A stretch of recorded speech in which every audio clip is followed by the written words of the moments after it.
Halo, ketemu lagi. Bagaimana kabarnya?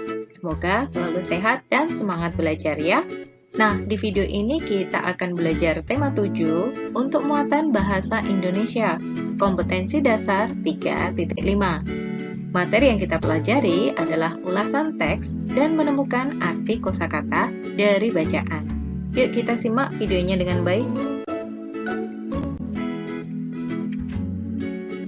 Oke, setiap harinya kita akan sering menemui teks bacaan, entah dari buku, koran, ataupun majalah.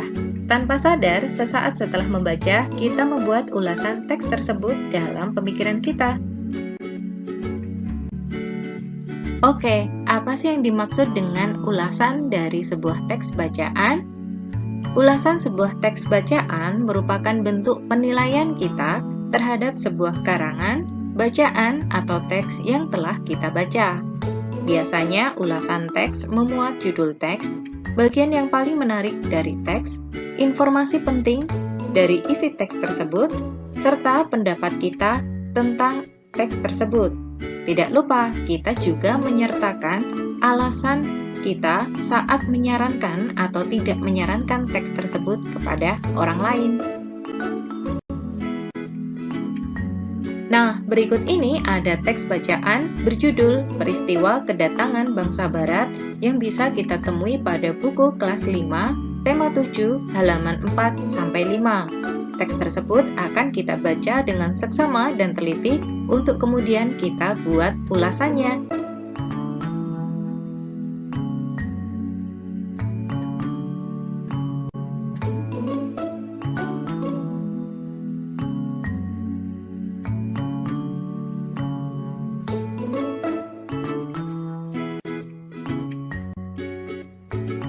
Nah, dari teks berjudul Peristiwa Kedatangan Bangsa Barat sebelumnya, kita akan mencoba membuat ulasan teks bacaan.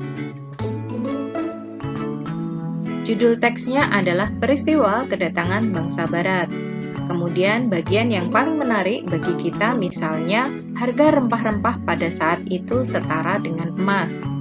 Kemudian informasi penting yang kita dapatkan dari teks tersebut adalah bangsa Barat melakukan penjelajahan samudera sejak abad 15. Faktor yang melatar belakangi penjelajahan adalah cult, gospel, glory, dan perkembangan iptek. Pendapat saya tentang isi teks tersebut, yaitu teks ini menarik untuk dibaca karena memberikan informasi mengenai latar belakang kedatangan bangsa Eropa di Indonesia. Saya menyarankan teks ini untuk dibaca oleh orang lain, karena teks ini bermanfaat untuk menambah pengetahuan kita tentang sejarah Indonesia. Dalam membuat ulasan dari teks bacaan, kita juga diharapkan dapat menyampaikan informasi penting dari teks bacaan. Nah, untuk menemukan informasi penting teks dari bacaan, kita dapat menggunakan kata tanya. Dari kata tanya yang kita gunakan, akan kita cari jawaban dari pertanyaan melalui teks. Kata tanya yang bisa kita gunakan untuk menemukan informasi penting teks bacaan yaitu kata tanya apa, siapa, kapan, mengapa, bagaimana, berapa, di mana, kemana, dan dari mana. Nah, kata tanya memiliki fungsi yang berbeda-beda. Berikut ini penggunaan fungsi kata tanya. Kata tanya apa digunakan untuk menanyakan benda, sesuatu, tujuan, maksud, keadaan, atau perbuatan. Kata tanya siapa digunakan untuk menanyakan orang, tokoh, atau pihak yang terlibat. Kata tanya kapan digunakan untuk menanyakan waktu terjadinya suatu peristiwa. Kata tanya mengapa digunakan untuk menanyakan sebab atau alasan suatu kejadian. Kata tanya bagaimana digunakan untuk menanyakan kabar seseorang, situasi, atau cara dan proses pengerjaan sesuatu. Kata tanya berapa digunakan untuk menanyakan banyak, jumlah, atau satuan. Kata tanya di mana digunakan untuk menanyakan tempat terjadinya suatu peristiwa atau posisi seseorang atau benda. kata tanya kemana digunakan untuk menanyakan tempat tujuan.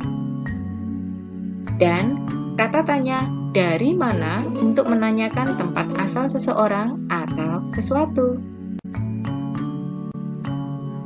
Oke, saat membaca teks, maka kita juga tidak akan terlepas dari kosakata. Oke, apa sih yang dimaksud dengan kosakata? Kosakata memiliki nama lain yaitu perbendaharaan kata. Kosakata adalah himpunan kata yang dimengerti oleh seseorang dan kemungkinan akan digunakan oleh orang tersebut untuk membuat kalimat baik secara tertulis maupun tidak tertulis. Kadangkala dari teks kita sering menemukan kosakata yang belum kita ketahui artinya. Nah, untuk menemukan arti kosakata yang belum dimengerti dari sebuah teks, maka kita bisa memanfaatkan KBBI atau Kamus Besar Bahasa Indonesia. Lalu bagaimana ya cara menggunakan kamus untuk menemukan arti kosakata yang ingin kita ketahui? Nah, dalam menentukan arti kosakata dengan menggunakan kamus, maka yang perlu kita pastikan sebelumnya yaitu sebagai berikut. Yang pertama, kita mencari arti kosakata dengan menggunakan kata dasar, yaitu kata tanpa imbuhan apapun. Sebagai contoh, ketika kita ingin mencari arti dari kata membeku, maka kita pastikan kata dasar dari membeku. Kata dasar dari membeku adalah beku, sehingga arti dari bekulah yang ingin kita cari melalui kamus. Nah, selanjutnya kita memahami bahwa kamus memuat kosakata dengan urutan huruf A sampai Z. Misalnya kata beku. Maka huruf pertama pencarian pada kamus diurutkan secara alfabetis dengan huruf B, E, K, dan U. Nah, berikut ini adalah contoh cara menggunakan kamus untuk menemukan arti kosakata. Langkah pertama yang kita lalui adalah kita memilih kata yang belum kita mengerti artinya atau ingin kita ketahui artinya. Contohnya adalah kata kuli. Nah, selanjutnya kita membuka kamus dan mencari daftar kata yang dimulai dari huruf pertama, yaitu K.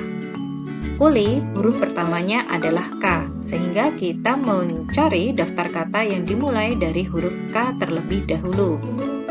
Selanjutnya, dalam daftar kata berawalan dengan huruf K, kita mencari daftar kata yang dimulai dengan huruf K dan U, yaitu huruf pertama dan kedua pada kata kuli. Kita perhatikan kotakan merah.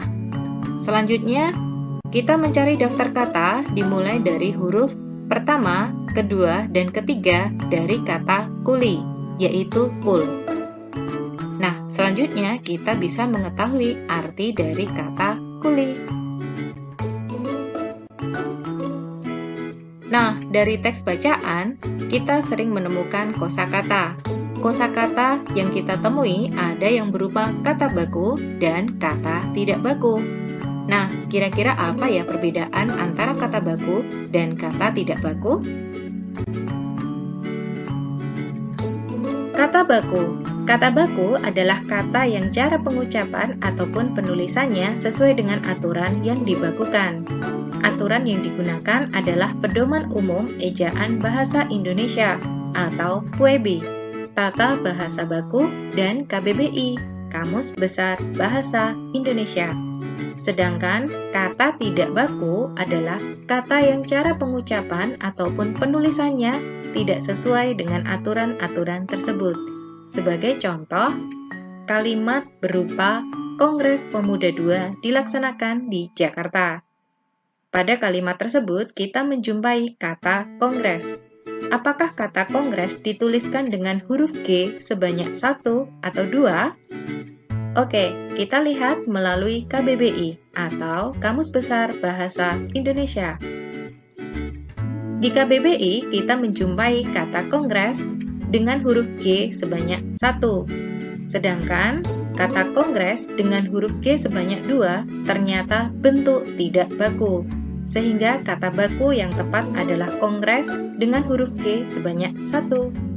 Jadi, penulisan yang benar untuk kalimat di atas adalah Kongres Pemuda II dilaksanakan di Jakarta dengan kata kongres memakai huruf G sebanyak 1. Nah, berikut ini adalah contoh atau ragam kata baku yang sering kita temui dari teks bacaan. Disajikan kata tidak baku, dan arti kata. Misalnya kata tidak baku, apotik, kata bakunya adalah apotek, dan artinya tempat penjualan obat. Selanjutnya adalah contoh kosakata lainnya.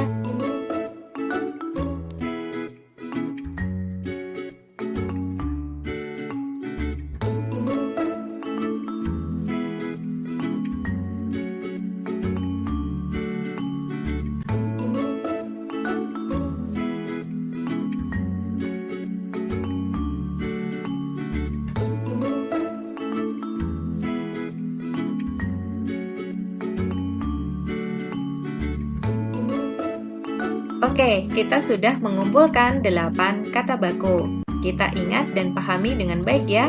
Sedangkan untuk kosakata lainnya kita bisa melihatnya melalui KBBI atau Kamus Besar Bahasa Indonesia.